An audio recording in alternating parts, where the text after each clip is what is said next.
평범한 직장인들이 갑자기 특급 정보라며 받은 주식 정보로 하루아침에 수백만 원을 잃고 있죠. 알려지지도 않던 가상화폐가 며칠 사이 천피 급등했다가 순식간에 바닥으로 곤두박질치고 있습니다. 화려한 정장을 입은 금융업계 인사들이 절대 안전한 투자라며 내세웠던 상품들이 연일 사기 판정을 받고 있고, FBI 수사관들이 월가 사무실을 급습하는 모습이 뉴스에 계속 나오고 있습니다. 시장에서 벌어지는 사기들은 절대 우연히 일어나지 않습니다. 겉모습은 계속 바뀌지만 속을 들여다보면 모든 사기들이 똑같은 청사진을 따르고 있다는 사실을 발견하게 될 것입니다. 오늘 영상에서는 주가 조작과 속임수의 실체를 파헤쳐 보겠습니다. 1929년 대공황 이후 지난 90여 년 동안 반복되어 온 패턴이 있죠. 우선 내부자라는 개념부터 살펴보겠습니다. 이들은 일반 투자자들은 접근할 수 없는 기밀 정보나 회사 내부 자료를 미리 알 수 있는 위치에 있는 사람들이죠. 바로 이런 사람들이 대부분의 시장 조작 뒤에 숨어 있습니다. 모든 사기는 반드시 화려한 스토리텔링으로 시작됩니다. 사람들이 이번엔 정말 대박이다, 놓치면 평생 후회할 기회다, 부자 되는 확실한 지름길이다 라고 믿게 만드는 이야기가 필요하기 때문이죠. 이런 흥분과 기대감이 바로 미끼 역할을 하게 됩니다. 한번 사람들이 이 이야기에 빠져들면 다음 단계는 통제입니다. 때로는 실제 물량을 조작해서 마치 공급이 부족한 것처럼 보이게 만들어 서둘러 구매하게 유도하기도 합니다. 때로는 정보의 흐름을 차단해서 좋은 소식만 들리게 하여 더 많이 사도록 부추기기도 하죠. 점점 더 많은 사람들이 구매에 뛰어들수록 한정된 물량을 놓고 경쟁이 치열해집니다. 이런 경쟁 상황이 가격을 계속해서 끌어올리게 되고 결국 말도 안 되는 수준까지 치솟게 만들죠. 바로 이 순간이 내부자들이 기다렸던 타이밍입니다. 일반 투자자들이 여전히 열심히 사들이고 있는 동안 그들은 슬며시 자신들의 지분을 처분하기 시작합니다. 사람들이 뒤늦게 무슨 일이 벌어졌는지 깨달았을 때는 이미 경쟁의 방향이 완전히 바뀌어 있죠. 이제는 모든 사람이 팔려고 하고 가장 늦게 뛰어든 사람들이 가장 큰 손해를 보게 됩니다. 그렇다면 이런 행위들이 모두 불법일까요? 경우에 따라 다릅니다. 때로는 법적 빈틈을 교묘하게 이용해서 서류상으로는 완벽하게 합법적인 것처럼 보이게 만들지만 실제 피해는 불법 행위와 다를 바 없는 경우도 많습니다. 그래서 세계적인 투자의 귀재 워렌 버핏이 늘 강조하는 것이 완전히 이해할 수 없는 사업에는 절대 돈을 넣지 말라는 원칙입니다. 이 원칙이 지난 수십 년간 그를 세계 최고의 부자 중 한 명으로 만든 핵심 철학이죠. 이제 가장 고전적이면서도 단순한 형태의 시장 사기인 펌프 앤 덤프에 대해 자세히 알아보겠습니다. 월스트리트의 늑대로 유명한 조던 벨포트를 떠올려 보세요. 1990년대 그는 이 수법으로 수백만 달러를 긁어 모았습니다. 작동 원리는 이렇습니다. 먼저 그의 팀은 쥐새끼들이라고 불리던 비밀 협력자들을 통해 잘 알려지지 않은 소규모 기업의 주식을 조용히 매집했습니다. 왜 비밀스럽게 해야 했을까요? 만약 대량 매수 사실이 알려진다면 가격이 너무 빨리 오를 것이고 뭔가 이상하다는 것이 금세 들통날 것이기 때문입니다. 충분한 물량을 확보한 후에는 중개업자들이 일반 개인 투자자들에게 전화를 걸어 해당 주식이 곧 폭발적으로 상승할 것이라며 과장된 홍보를 펼쳤습니다. 이 회사는 혁신적인 신기술을 개발했습니다. 곧 대기업과 계약을 체결할 예정입니다. 같은 거짓 정보들로 사람들을 현혹시켰죠. 점점 더 많은 사람들이 이 달콤한 이야기를 믿고 매수에 나서면서 제한된 주식을 차지하기 위한 치열한 경쟁이 벌어졌고 당연히 가격은 급격히 치솟았습니다. 바로 이때가 내부자들이 움직이는 순간이었습니다. 그들은 자신들이 보유하고 있던 모든 물량을 부풀려진 가격에 털어냈습니다. 그런데 대량 매도가 시작되자 가격은 빠르게 추락했죠. 가장 늦게 뛰어든 그룹, 즉 폭락 직전 가장 비싼 가격을 치른 사람들이 가장 큰 손실을 떠안게 되었습니다. 이들은 대부분 평범한 시민들이었고 많은 경우 은퇴 자금이나 자녀 교육비까지 잃어버렸죠. 문제는 이것이 단순히 90년대 페니스톡 사기로 끝나지 않았다는 점입니다. 오늘날에는 테슬라의 뒤를 잇는다며 무작정 선전하는 디스코드나 텔레그램 그룹들, 하룻밤 사이에 천정부지로 치솟는 바이럴 코인들, 그리고 수많은 다른 계획들이 넘쳐나고 있습니다.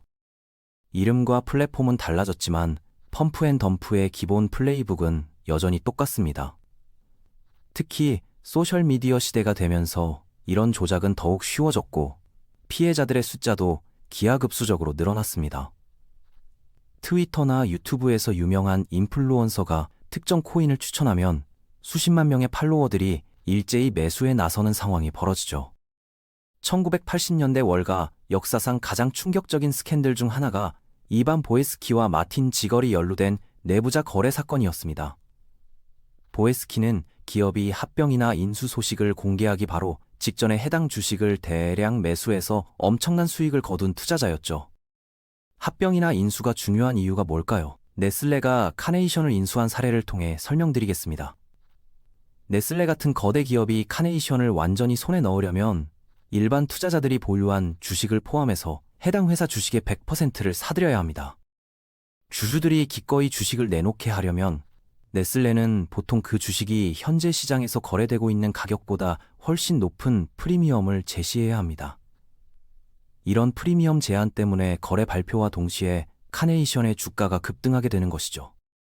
당시 키더 피바디에서 근무하던 마틴 지걸은 이런 합병 거래들의 자금을 대는 투자은행가였습니다.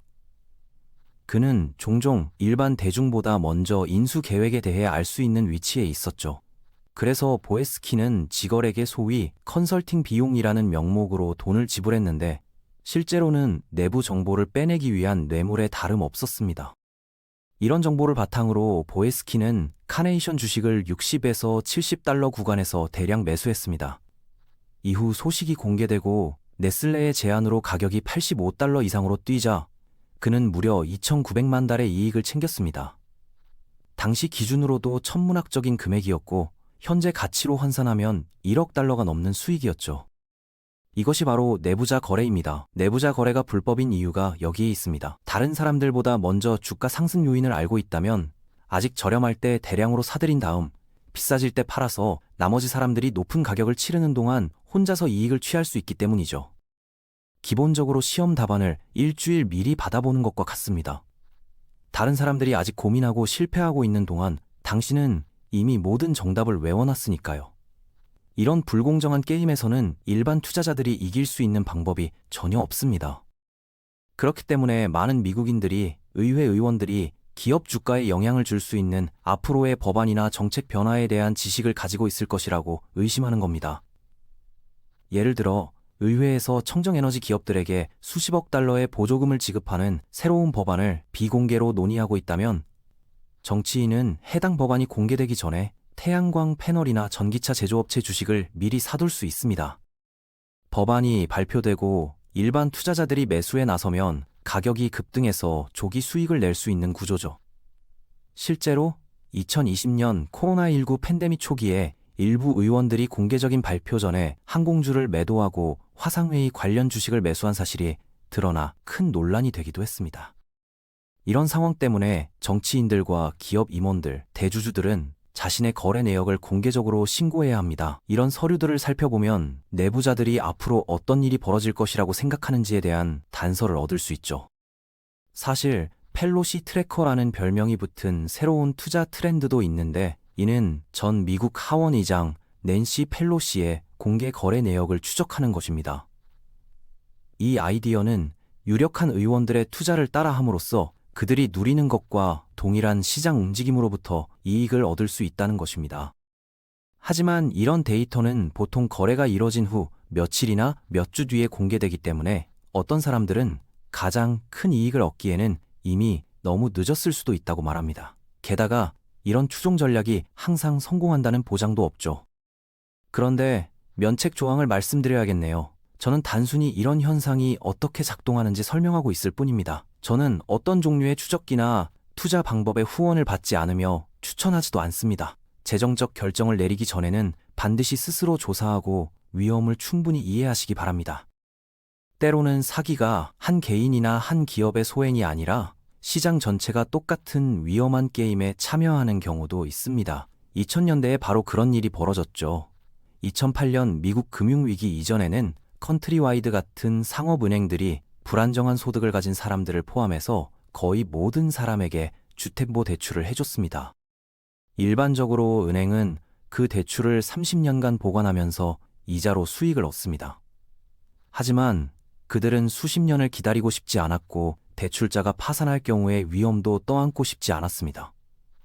그래서 대신 은행들은 대출을 리먼 브라더스 같은 월가 회사들에게 팔아넘겼습니다. 예를 들어 존이라는 사람이 12만 달러를 빌렸다고 가정해 보겠습니다. 컨트리와이드에서는 신청 수수료, 발급 수수료, 마감 비용 등 각종 수수료를 부과합니다. 그 수수료들이 그들의 수익이죠. 그런 다음 그들은 존의 모기지를 리먼에게 12만 달에 매각합니다. 결과적으로 컨트리와이드는 즉시 돈을 회수했습니다. 존은 여전히 컨트리와이드의 대출금을 상환하고 있습니다. 그들은 다시 작은 수수료를 받을 수도 있지만 대부분의 돈은 리먼 브라더스로 흘러갑니다. 존이 빚을 갚지 못한다면 그건 리먼의 문제이지 그들의 문제가 아니죠. 이제 리먼은 존 혼자만의 주택담보대출을 떠안고 싶지 않았습니다. 그래서 그들은 수천 건의 대출을 하나로 묶어서 CDO, 담보부채증권이라고 불리는 금융상품으로 만들어냈습니다. CDO는 기본적으로 안전한 것도 있고 위험한 것도 있는 모든 종류가 섞인 대출들의 세트 메뉴였습니다. 이런 묶음을 판매하기 위해서 리먼은 투자자들이 자신들을 신뢰하게 만들어야 했습니다. 그래서 그들은 무디스, SP, 피치 같은 신용평가 기관들을 찾아갔습니다. 리먼 브라더스로부터 돈을 받은 이들 기관들은 이런 묶음들 중 상당수를 AAA, 즉 최고 안전 등급으로 평가해줬습니다. 바로 이렇게 해서 월가가 대출을 주식과 같은 투자 상품으로 바꿔버린 것입니다. 투자자들은 AAA를 보고 이건 국가 채권만큼 안전하구나 라고 생각했습니다. 그래서 그들은 수십억 달러를 쏟아부었죠. 밥이라는 투자자가 CDO의 일부를 12,000달러 칼 매수했다고 가정해보겠습니다. 존은 컨트리와이드에 대출 상환금을 냅니다. 컨트리와이드는 작은 수수료를 떼어가고 나머지를 리먼에 넘길 수도 있습니다. 그러면 리먼은 또 한 번 돈을 떼어가고 남은 돈을 밥에게 보냅니다. 이런 식으로 한 사람의 주택 대출이 여러 투자자들의 수익원이 되는 구조가 만들어진 거죠. 그런데 월스트리트는 여기서 멈추지 않았습니다. 그들은 또한 이런 CDO 대출들에 대한 도박판도 만들어냈습니다. CDS 신용부도스와는 이런 CDO들에 대한 보험 같은 것이었습니다. 하지만 실제로는 대출이 망할지 안 망할지에 대한 도박에 더 가까웠죠. 예를 들어 밥이 12,000달러에 CDO 일부를 매수했다고 가정해보겠습니다.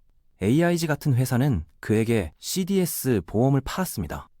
밥과 같은 일부 투자자들은 존 같은 많은 차용자들이 실제로는 부채를 감당할 능력이 없었기 때문에 이런 CDO들이 위험하다는 것을 이미 알고 있었습니다. 그래서 밥은 AIG에 월 수수료를 지불하기로 합의합니다. 존의 대출이 망하면, 즉 CDO가 망하면 AIG는 밥에게 진 2,000달러 전액을 지불해야 합니다. 만약 존이 대출금을 성공적으로 갚아나간다면 AIG는 밥의 월 수수료만 가져갈 것입니다. 말 그대로 생명보험처럼 작동했습니다. 만약 당신이 아프면 보험회사가 당신의 치료비를 지불합니다. 건강하게 지내면 그들은 단지 월 보험료만 가져가죠. 여기서도 똑같은 논리가 적용됩니다. 이제 가장 미친 부분을 말씀드리겠습니다. AIG는 단지 밥 한 사람에게만 판 것이 아니라 존의 대출에 베팅하는 12명의 밥들에게 CDS 계약을 팔았습니다. 그러니까 존이 빚을 잘 갚았다면 AIG는 밥 12명으로부터 총 14만 4천 달러를 벌었을 겁니다. 하지만 그가 파산하면 AIG는 총 14만 4천 달러를 모두 갚아야 했습니다. 이제 이건 도박처럼 들리죠. 왜냐하면 이들 밥들이나 CDS 매수자 대부분은 CDO를 사지 않았기 때문입니다. 그러니까 문자 그대로 CDO에 대한 보험을 사는 게 아닙니다. 그냥 순수한 도박일 뿐이죠. 이로 인해 주택시장은 거대한 카지노로 변해버렸습니다. 그리고 차용자들이 파산하기 시작하자 CDO가 붕괴되었고 CDS 투자도 무너졌으며 2008년에는 전체 금융 시스템이 붕괴되었습니다. 리먼 브라더스는 파산했고 AIG는 정부 구제금융을 받아야 했으며 수백만 명의 미국인들이 집을 잃었습니다. 90년대 페니스톡부터 오늘날의 바이럴 코인까지 도구들은 계속 바뀌고 있지만 사기 뒤에 숨어있는 심리는 조금도 변하지 않았습니다. 사람들은 여전히 쉬운 돈을 믿고 싶어하며 사기꾼들은 그런 꿈을 어떻게 팔아야 할지 정확히 알고 있습니다. 이런 수법들을 이미 알고 있다면 왜 지금까지 막지 못했을까요? 사실 많은 사기들이 회색지대에 존재합니다. 불법처럼 느껴지지만 겉보기에는 합법적인 것처럼 보이죠. 예를 들어 많은 나라에서 정치인들은 주식 거래를 금지당하지 않습니다. 그들은 단지 자신의 거래를 공개하기만 하면 됩니다. 그리고 만약 그들이 금지당한다면 그들은 뉴스가 공개되기 전에 남편이나 아내에게 적절한 주식을 사라고 부탁하면 됩니다. 물론 이것이 내부자 거래처럼 느껴지는 건 분명하지만 서류상으로 증명하는 건 그리 쉽지 않습니다. 또 다른 문제는 규제 기관들이 항상 기술 발전보다 한 발 뒤처져 있다는 점입니다. 가상화폐가 등장했을 때도, NFT가 유행했을 때도 새로운 형태의 사기가 먼저 나타나고 법적 대응은 나중에 따라오는 패턴이 계속 반복됩니다. 그러면 어떻게 자신을 보호할 수 있을까요? 우선 자금을 분산 투자하세요. 이렇게 하면 만약 핫한 주식 하나가 펌프앤덤프로 드러나더라도 그 주식 때문에 전 재산이 날아가는 일은 없을 것입니다. 모든 계란을 한 바구니에 담지 말라는 오래된 격언이 여전히 유효한 이유입니다. 둘째, 갑작스러운 가격 급등에 주의하세요. 만약 회사가 정말 잘 나간다면, 예를 들어 엔비디아가 큰 실적을 발표한 후 주가가 급등한 것처럼 그럴 만한 이유가 있어야 합니다. 하지만 벨포트의 페니스톡과 오늘날의 바이럴 코인을 기억하세요. 가격이 오르는 이유를 명확히 설명할 수 없다면 그것은 위험 신호입니다. 셋째, 너무 좋아서 믿기 어려운 제안들을 조심하세요. 이것이 서브프라임 대출, AAA 등급 CDO, 그리고 역사상 거의 모든 사기의 배경이 되었습니다. 사실 부자가 되는 게 정말 그렇게 쉬운 일이라면 그들은 당신의 돈이 필요하지 않을 것이고 그냥 자기들끼리 해먹을 겁니다. 넷째, FOMO 폼 미싱, 즉 놓칠까봐 하는 걱정을 조심하세요. 사기꾼들은 이런 심리를 교묘하게 이용합니다. 지금 사지 않으면 평생 후회할 것, 마지막 기회, 한정 특가 같은 표현들이 나온다면 일단 한 발 뒤로 물러서서 냉정하게 생각해보세요. 다섯째, 투자하기 전에 반드시 기본적인 조사를 해보세요. 회사의 재무제표, 경영진의 이력, 업계 전망 등을 스스로 분석해보고 이해할 수 없는 부분이 있다면 투자하지 마세요. 워렌 버핏의 말처럼 자신이 완전히 이해할 수 없는 사업에는 투자하지 말라입니다. 여섯째, 감정적인 결정을 피하세요. 투자는 감정이 아닌 이성과 논리로 해야 합니다. 흥분했을 때나 절망했을 때 내린 결정은 대부분 나쁜 결과로 이어집니다. 큰 투자 결정을 내리기 전에는 최소 하루는 시간을 두고 다시 한번 생각해 보세요. 그리고 아마도 가장 좋은 조언은 워렌 버핏의 말일 것입니다. 자신의 실수에서 배우는 것도 좋습니다. 다른 사람의 실수에서 배우는 것이 더 좋습니다. 역사상 수많은 사기 사례들을 공부하고 그 패턴을 이해한다면 같은 함정에 빠지는 것을 피할 수 있을 것입니다. 또한 투자 교육에 시간을 투자하는 것도 중요합니다. 기본적인 경제 원리, 회사 분석 방법, 시장의 작동 원리 등을 이해하면 사기꾼들의 속임수에 넘어갈 가능성이 현저히 줄어듭니다. 지식이야말로 가장 강력한 방어 무기니까요. 마지막으로 의심스러운 투자 제안을 받았을 때는 주변에 신뢰할 만한 사람들과 상의해보세요. 객관적인 시각에서 조언을 해줄 수 있는 사람들의 의견을 듣는 것이 도움이 됩니다. 혼자서만 결정하지 말고 다양한 관점에서 검토해보세요. 그렇다면 결론적으로 말씀드리면 당신을 대박 주식으로 설득하려는 압박적인 중개업자든 당신이 모르는 정보를 이용하는 은밀한 내부자든 거짓 약속으로 구축된 전체 시장이든 게임은 항상 같은 방식으로 돌아갑니다. 우선 그들은 당신이 참여해야만 한다는 느낌을 주어 흥분을 유발합니다. 둘째, 그들은 당신이 무엇을 보거나 얼마나 많은 것을 이용할 수 있는지를 통제합니다. 마지막으로 다른 사람들이 모두 사들이고 있는 동안 그들은 현금을 빼냅니다. 그리고 나머지 사람들은 가치 없는 자산만 쥐고 남게 됩니다. 따라서 이런 패턴을 이해하면 너무 늦기 전에 경고 신호들을 알아챌 수 있을 것입니다. 투자의 세계는 분명 기회의 땅이지만 동시에 함정도 곳곳에 숨어 있습니다. 현명한 투자자가 되기 위해서는 탐욕과 두려움 사이에서 균형을 잡고 항상 냉정함을 유지해야 합니다. 앞으로도 이런 내용의 영상들을 계속 제작할 수 있도록 구독과 좋아요로 응원해 주시고 이 주제를 더 자세히 다뤄줬으면 좋겠다면 댓글로 알려주세요. 시청해주셔서 감사합니다.